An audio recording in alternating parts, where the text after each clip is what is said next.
જ્યારે જ્યાં સમાજ સેવાની જરૂરિયાત પડી યોગી ડિવાઇન સોસાયટી હંમેશા અગ્રેસર હોય છે. એ સૌથી મોટી સેવા ભક્તિ કરતા હોય એ સેવા ભક્તિ છે. આંખ કાન જીભનો આહાર વિહાર પોઝિટિવ કરવાની છે. બહુ અઘરી સેવા ભક્તિ છે. ધરતી પર બ્રહ્માંડો માત્રના બિલ્ડિંગો બની શકશે, વર્લ્ડ ટ્રેડ સેન્ટર તૂટી કદાચ ફરી બની શકશે, પણ અહીંયા હઠમાન દિશાના ભાવોથી પર ઉઠાડીને અહીં આત્મીય મંદિર બનાવવાનું કામ છે ને, એ જેને દેખાતું હોય ને, જે સાફ સફાઈ કરી શકતું વ્યક્તિત્વ હોય ને, એ જ કરી શકે. સાચું સ્વચ્છતા અભિયાન તો હરિપ્રસાદ સ્વામીએ છેલ્લા 50 વર્ષથી ઉપાડ્યું છે કે અંતરાત્માના વિશે રહેલા અનંત પ્રકારના કુસંસ્કારો છે. આંખથી દિવસ દરમિયાન જે કંઈ નેગેટિવ જોવાઈ ગયું, બોલાઈ ગયું, સંભળાઈ ગયું, એ જે કોઈ કુસંસ્કારો અંતરાત્માને અહીં આગળ આત્માની પ્લેટ પર પડ્યા, આલ્બર્ટ આઇન્સ્ટાઈન તેવું કહે છે કે એને કદાચ કોમ્પ્યુટર વેથી સર્ક્યુલર ફોર્મમાં ગોઠવવામાં આવે તો એ 2.5 વાર પૃથ્વીની પ્રદક્ષિણા ભરાય એવા એવરેજ સંસ્કાર આત્માઓ પર પડેલા છે. એટલા બધા કુસંસ્કારો પડેલા છે, દેખાતા જ નથી. તેની સાફસફાઈ કરશે કોણ? ત્યાં ભગવાનના મા જેવા સાધુ જોઈએ. ઓક્સિજન કરતાં પણ સ્વામીજી એવું કહે છે કે આવા સંતની અનિવાર્યતા છે. કારણ એટલું જ છે એ સાધુ આત્માની સાફસફાઈ કરે છે. સાધુ અંતરાત્માની એ ગંદકી સાફસફાઈ કરી અને એ આત્મીય મંદિર બનાવવા માટે એ આત્મીયતાનો જીવન મંત્ર લઈને આવ્યા છે. હઠમાન ઈર્ષાના ભાવો કે કામ ક્રોધાદિક દોષોની વરાળ સમાવવા માટે બ્રહ્માંડમાં બીજું કોઈ પ્રકારનું અમૃત નથી સિવાય આત્મીયતા. અને આત્મીયતાનો જીવન મંત્ર લઈને આ પુરુષ આ ધરતી પર આવ્યા છે.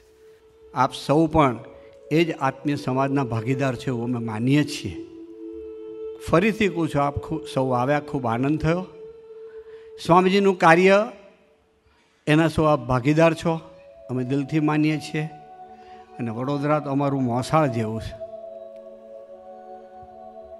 ગુરુપ્રસાદ સ્વામીએ કહ્યું એ પ્રમાણે સ્વામીજી જ્યારે પણ કંઈ બી હોય તો બહાર પણ એવું કહે છે કે અમારું વડોદરા. એમ બહુ ગૌરવની વાત છે. તમને સારું લગાડવા નથી કહેતો. સારું લાગે કે ના લાગે એની સાથે મારે કોઈ સંબંધ નથી, કોઈ અપેક્ષા પણ નથી. પણ ચોક્કસ ખાતરીપૂર્વક કહું છું કે આ પુરુષને આપ સૌએ ખૂબ સાથ આપ્યો છે.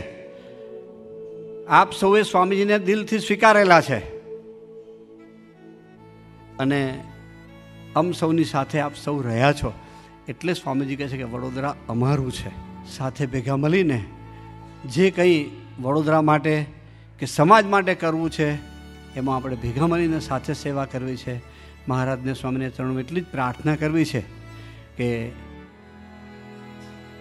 આપણને સૌને એવું બળ બુદ્ધિની શક્તિ આપે કે જે આત્મીયતાનો સુહૃદ ભાવનો સ્વામીજીનો સંદેશો છે એ ઘરે ઘરે પહોંચાડવામાં આપણે સૌ નિમિત્ત બનીને ભેગા મળીને ભગવાન સ્વામિનારાયણને ગુરુહરની પ્રસન્નતા પ્રાપ્ત કરીએ એવું સૌને બુદ્ધિયોગ આપે.